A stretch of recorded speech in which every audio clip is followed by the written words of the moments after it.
Well, hello there, gamers, and welcome back to the Board Game Code channel. This is Professor Meg here, and today we are doing a playthrough of the RPG Tainted Grail Song of a Dying World. Today I have here with me Alex. and Max. And today they are going to be my players. I will be the leader for this game, and thank you to Studio Agate for sponsoring this video. Please keep in mind everything that you see in front of you is a prototype for the current project that they have going on. You can check out the link down below that you can see the current crowdfunding page that is live And GamePound. for a little bit longer, so go check that out. And we now have two players that we're going to be walked through the story. So before we get into it, for some of you that may or may not know, the world of Tainted Grail was from Awakened Realms, and in the original story of Tainted Grail, you are going around Avalon, exploring, upgrading your character, and different things are happening in this Celtic-inspired, monster-ridden world. And the story of this, the RPG, takes place 100 years later. So Avalon has fallen to all of the monsters and all of the bad things that have happened on this island, and our brave adventurers here are from different local isles all around the area, and they are venturing forth through the seas and have made their way to Avalon. Do you guys want to describe your characters a little bit? Sure. I'm Velnort. My parents were... I have but faint memories of my parents because they unfortunately went to sea and the boats were lost, and that's given me a strong sense of distrust of the ocean for a very, very long time. Recently, though, things have been changing. I've been entrusted with my clan's legacy. I've been going 10 to 10 trying to gather and preserve the stories of my nation, all while I'm entrusted with being the memory of the legacy of my clan. Then past that, I'm going to be wandering off towards this new world and figuring things out as we go. I'm Algren, I guess I pronounced it right. My family was stripped from their ranks, and I'm kind of trying to bring the glory back to the family by wandering these lands and slaying monsters. So you're trying to be a champion. One of them. And the point of this RPG is that characters are working toward ascending, so they're going to have these different skills that they have, and they'll be gaining experience through these different songs that they play. We are playing a song today, and we're going to play just the first stanza. That's how they break up the scenarios and describe what it feels like, but we are basically going to play just the beginning of a scenario to give you guys a taste of what it will be like, and what you can expect from the RPG. But that being said, our two brave adventurers, you guys are on your own separate ships for your different reasons. You guys are both venturing off toward Avalon, hoping to become Guardians of Avalon and search for a better life. You think that things will be a lot better there, but even on your journey as you're getting there, you're on your own separate ships you haven't met yet, but you know that there are a lot of different clans that are heading toward Avalon. And there's a storm that hits, and a few ships are caught astray. So there are a lot of people that end up dying on your ship. You actually only have a few sailors left with you because there is a very big storm. The storm takes some sailors. There are some that actually decide to jump over before reaching Avalon. And there are some that are just lost, that you're not sure what happened to them. So as you guys start coming up to the shore, it is a grim scene. There are quite a few shipwrecks that have already happened on the shore. You see debris from both old ships and new ships, but you do see up on the shoreline each other's ships, and you have noticed that each of you have a sailor with them. So Velnort, you have Owen with you, and Algren, you have Tristan. And you guys have your two sailors, and that is basically everyone that is alive as of you guys getting to shore. Now, you know that the couple ships that were ahead of you are about 3 days ahead for anyone that made it through the storm quickly or didn't hit it. So there should be other people around, but you don't see anyone else on the shore. What would you like to do? I make my way in towards shore. Okay. Start exploring the shipwrecks. Okay, so as you start looking around, you see quite a few ships, and there is one that seems about as new as yours. That it probably was in this most recent shipwreck, but it is much larger than yours. You notice this as Captain Hessel's ship. She is a captain that was head of this fleet that was heading toward the beach. But you, again, do not notice anyone around. And Algren, you do notice Velnor kind of looking at this boat. I'm trying to... Tristan is with me, right? Yes. Yep. So I'm giving him a command to try to find some stuff that's laying on the shore, some equipment, maybe some leftover water. Okay. I will have you make a resolution check with what you think would work well for that, for persuasion. Persuasion. Let's see. I would look through your skills and see if you have any that would apply to it.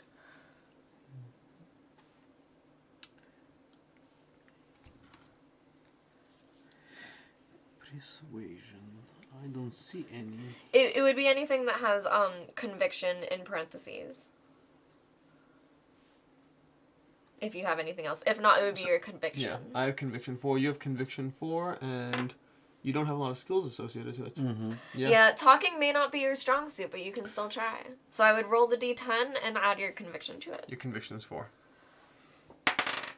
That's a pretty decent Yeah. roll. Yeah, that works. So, Velnor, you hear Algren, and even though you are called to this ship, you think there may be something happening there. You think it's probably better to go in prepared, and you should maybe look around for something to take with you into the ship around the beach. Meantime, myself and Owen head towards Captain Hassel's ship and start going inside to explore and see what's there. Well, so Algren, successfully talked you into helping him look around the beach Oh, you talked to first. me into helping? Yeah. Wow. He said, hey, you need to come. Right? You were calling to him, right? Or were you asking Tristan? Tristan. Oh, I'm sorry. You're asking Tristan. That's a much easier Check. thing to do. So now, instead, I will have you make an awareness check. And add your perception to it. That was what I was thinking about, so we can see what's Yes. going on. Yes. I thought you were trying to get him to help you. No, I have my crewmate. So, yeah, your awareness is 1, which is actually lower. That's okay. That's okay. It's not too hard because you have someone helping you. 3. 3. Okay. Because you have someone helping you, you are able to look around the beach. You don't see too many things that might be helpful just on the beach, but you do notice that there are some footprints. So this gives you reason to believe that there are survivors. The footprints head in toward the island. You can't really make sense of how many there are or exactly where they're going, but you do at least notice that there have been people around on the beach. As you look around, you do notice some sticks and things as well, but nothing's really better than the weapons you were able to keep with you. I have a short sword. Managed to hold on to it despite all these issues. Yeah, you guys made it through. All right, so Velnor, now you want to. So I wanted to head in with Owen and head into the hull of Captain Hassel's ship. Okay, you want to go straight to the hull. I want to go straight to the wreckage, whatever's in the wreckage. To the wreckage. Okay, so when you're looking at the wreckage, what are you trying to ascertain? I'm not sure, honestly. This whole beach is a complete mess. No one seems that... I mean, I guess I'm looking for survivors, possibly useful gear, things like that. Okay, I'll have you do a perception roll. Perception. So my perception is going to be It'll that be stuff your that's conviction awareness plus 2. yeah. So I'm looking at conviction 4, awareness, perception 2. So I'm going to go ahead and roll. And we got a 2 plus a 6, so we have a total of 8. Okay. So as you look around this ship, you do notice the faces of some sailors that you recognized when you guys were leaving port. You notice that one of them was someone that you had dinner with the night before you guys had left, and you are struck that you're realizing the gravity of the situation, that you could have been one of those that are dead among them. You do notice with one of the dead bodies that they are protecting a certain room that seems to be the captain's quarters. It isn't clear what they were doing, if they thought that maybe bandits were coming after the ship was wrecked, if they were left behind, but there is someone covering the captain's quarters. Okay. Alright. Algren, what would you like to do? So far we found some footprints, so sticks, and maybe we'll try to craft, because I have a long short sword, maybe we'll try to craft some pikes if we want to follow this footsteps. It might be a lot of people. dangerous people, hungry people, who knows. Okay. I will have you just make a general roll. This will be for your perception to look around. Okay, I will say with Tristan helping you, you are able to find some fresh bamboo around, that you think would be able to be turned into that. And as you are trying to do this, try a creativity check. And if you have any skills that you think would apply to that as well. Let's see. Creativity 3. Mm-hmm. And 4, 7. Okay. I would say it does take you quite some time, but you are able to fashion 3 sharp pikes that are spiky. Okay. All right. Algren, as you guys are making these, Tristan does start talking to you, and as you guys are taking your time looking over the boat while this is happening, he starts saying, I'm not sure what could have happened to this boat because it doesn't look like it was damaged from a storm like our ships. There are a lot of scratches along the sides of the boat that I'm not sure what could have caused this, but it seems like there must be something more going on. So That's he seems Captain really Hassel's ship? uneasy. That's Captain Hassel's ship. Tristan is very uneasy the longer he's looking at it, saying, this just does not seem right. Okay. What would either of you like to do next? Well, hearing what Tristan's saying and being torn between the door and the situation inside the ship and the situation outside the ship, I think I'm going to step back from that door and whatever's going on there and take a look at the scratches on the side of the boat. Okay. I will have you make either a close combat or a perception roll, whichever you would like. A close combat against the ship. It's basically determining your knowledge of close combat. So it would be that skill that says close combat. So I have close combat, which would be combatantness 2 plus close combat 3. So I'm going to go ahead and do... And it would be that plus your awareness. My awareness is... So either way I'm doing a 5, it looks like. Yeah, well either way. Either way. So I'm going to go with the close combat one. But I'm going to go ahead and roll for a 5 plus a 5 for a total of 10. Okay, so as you are looking more at the ship, you see that there are wide, irregular incisions that sometimes stretch for several feet that manage to shatter the hull. So there are heavy grooves that are all along the wreck of the ship, that it's clear that this was done by monsters. And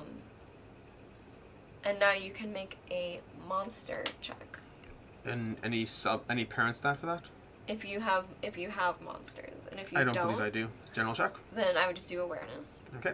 So it's general awareness going to be 3, and I have plus 3 for 6. Okay, so as you are looking at it, you are not clear what creature could have done this, but you are sure that it's a creature that is not from your continent. You know that these claw markings, you know your creatures pretty well, and you can see that this was not done by anything that you've seen before, but you can't really pinpoint anything more than that. Okay. I think we need to go to check for the survivors and follow this There was that one door inside my ship. That's outside Captain Hassel's ship. So would you like to call for him outside to see if you guys want to regroup? Yes, because maybe I can try to convince him that one of the footsteps is maybe somebody from the crew of this ship, and maybe they have a key for this door. Mm-hmm. Also, it may be some witnesses there for what happened to the ship. We have your pikes. We could just attack the door. It's better than just 2 small swords. Alright, so I would say Velnor is giving up on exploring more of the ship. For right now. Correct. So Velnor makes it back out to the beach. Him and Owen are coming out, and it does seem that Owen and Tristan may have known each other. They're just general sailors that are kind of helpful, they at least seem generally friendly with each other. They seem to maybe have been from the same clan, and wave at each other. Tristan is still clearly getting more and more bothered and starting to stare out toward the ocean as you guys start to talk. Okay. I question what Tristan is looking for. I just have this uneasy feeling. I don't think whatever happened to this ship was right, and I don't know where it came from, but it can't be good. Have you heard or seen anything like this before? I've never seen anything like this before. That's what has me so nervous. I've seen a lot of things on these waters, that there's not much that can scare me anymore, and I've never seen markings like this. So I'm saying, Tristan, let's take everybody who's still alive, and let's walk and follow these footsteps, and maybe we can find some witnesses, and they can tell us what happened. And we'll stay away from the water if you have this bad feeling that something is creeping there. So as you guys are talking to Tristan, Owen is actually watching out toward the footsteps where you guys are. He's the one facing that way. And he starts to notice a fog that rolls out from underneath the tree line. And then it starts to go around to the water and kind of envelop you guys.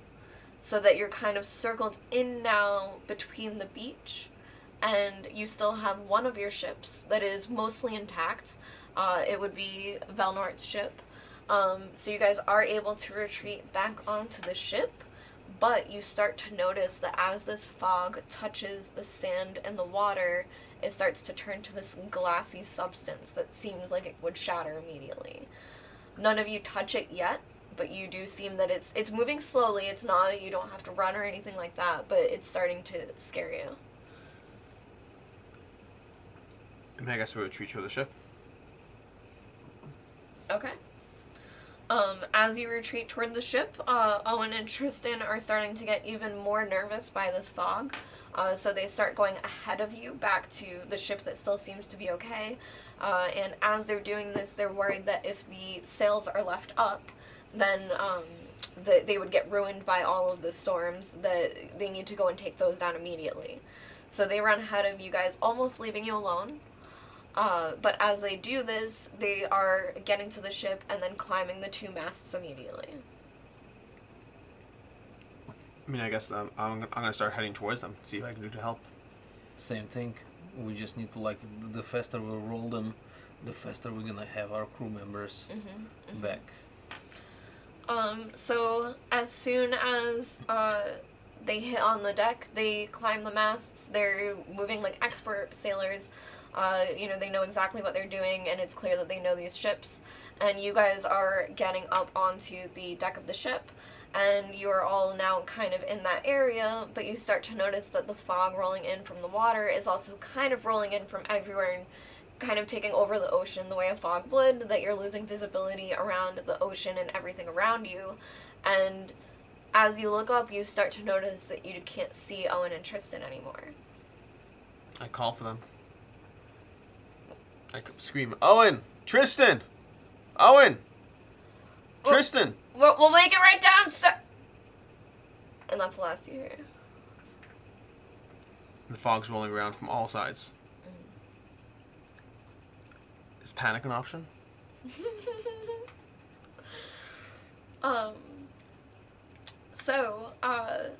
As you guys are watching, I start retreating. I guess if the fog's coming from all sides and the going up clearly had a problem, the beach is a problem, I just start going, I don't know, into the hull of my ship and just trying to hide. I have no clue what else to do.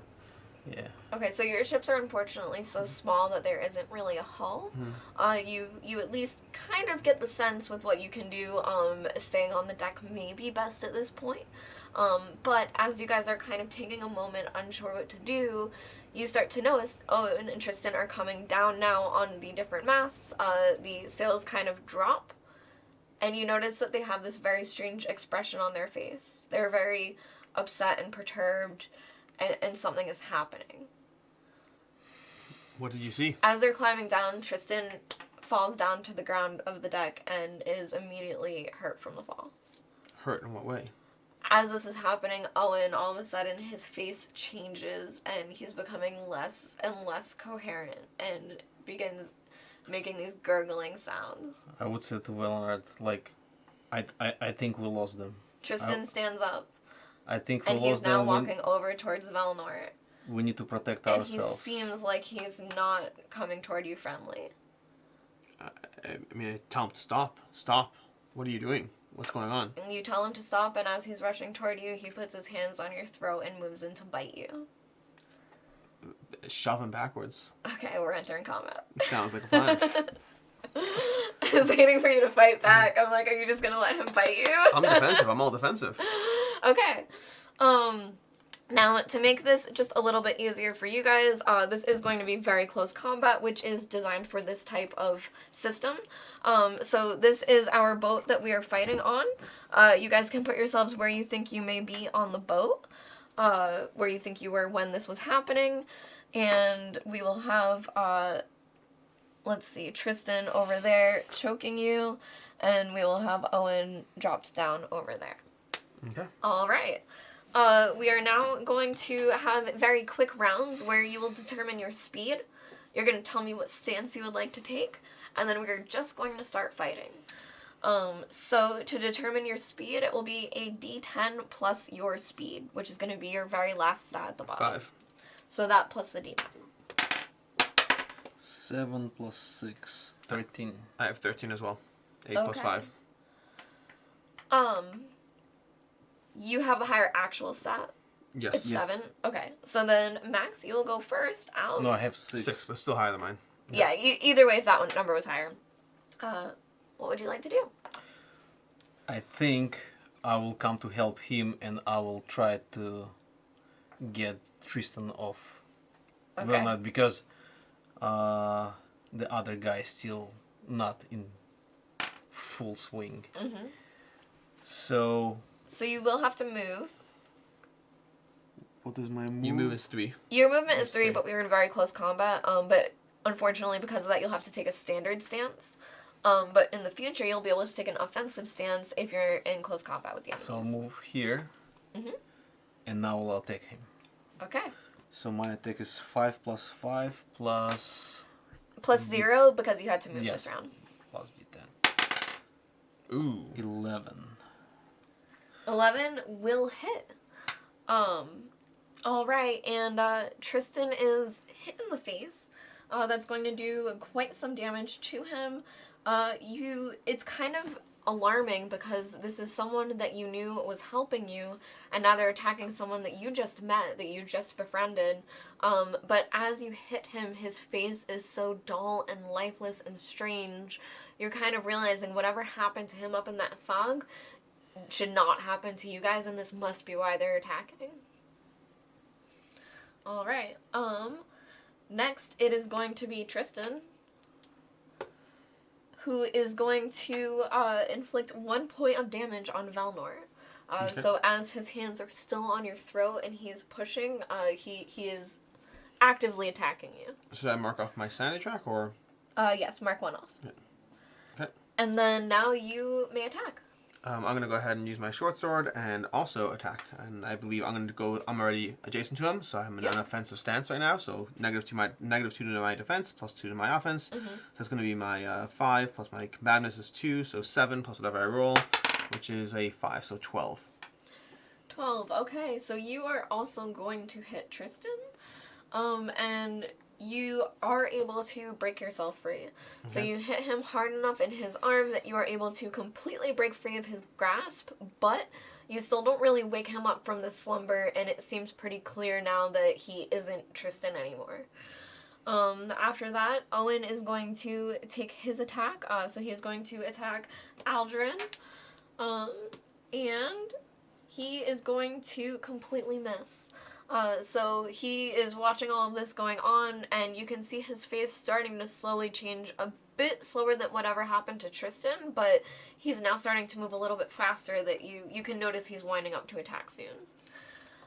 So that is a full round of combat, and now we are going to roll our speed again. Cool. Okay. I have a speed of 13. 9. All right. Velnor, let's see what you would like to do. Once again, I'm still in close combat with Tristan. I'm still going to go ahead and attack with an offensive stance. So I'm going to go ahead and roll +2. You're using your so close combat? yeah, close combat stance. So we're doing 2 plus our close combat is 3, 5, so 7 plus whatever I roll, which is a 12. A 12, and you're still attacking Tristan, correct? Yes. Okay, well that just wipes Tristan clear. You actually hit him so hard with your weapon that his jaw kind of breaks, not off, but in a very scary, ripped off part of way. So you can tell Tristan is just completely gone. There are so many sailors that now litter this beach, and you are officially part of that devastation. Aldrin, what would you like to do?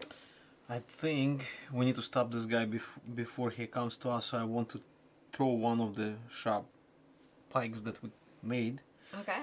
And now you are very close to him right now, so that might be difficult because it is long. Or maybe I'll try to shove him with this pike.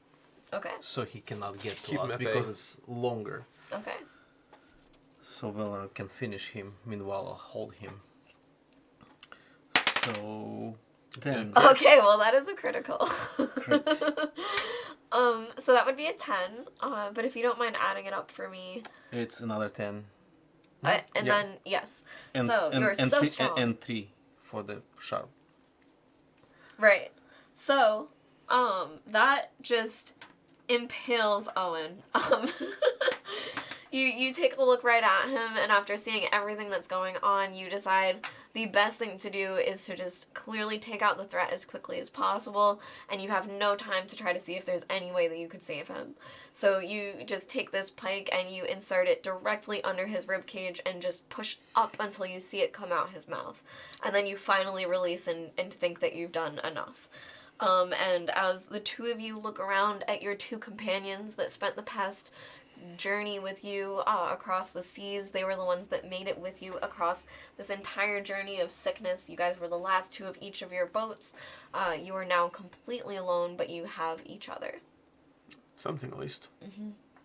With the footprints in mind leading out towards the beach, the fog starts to recede eventually. You guys are able to rest, catch your breath, clean up some of yourselves, and take care of your friends' bodies that you bring them back to the beach before you journey on. And that is the first stanza of the current playthrough that we did for Tainted Grail Song of a Dying World. That's it. I want to... What do we do now? That's stanza 1. If you want to find out what's next, you'll have to see next time. Oh, so it's a cliffhanger. It's a cliffhanger. Oh, cool. Thank you all for watching the Board Game Code channel. I am Professor Meg. As a reminder, this is currently on GameFound. You can check out the link down below because it's only live for a little bit longer. And thank you all for watching. Bye. Bye.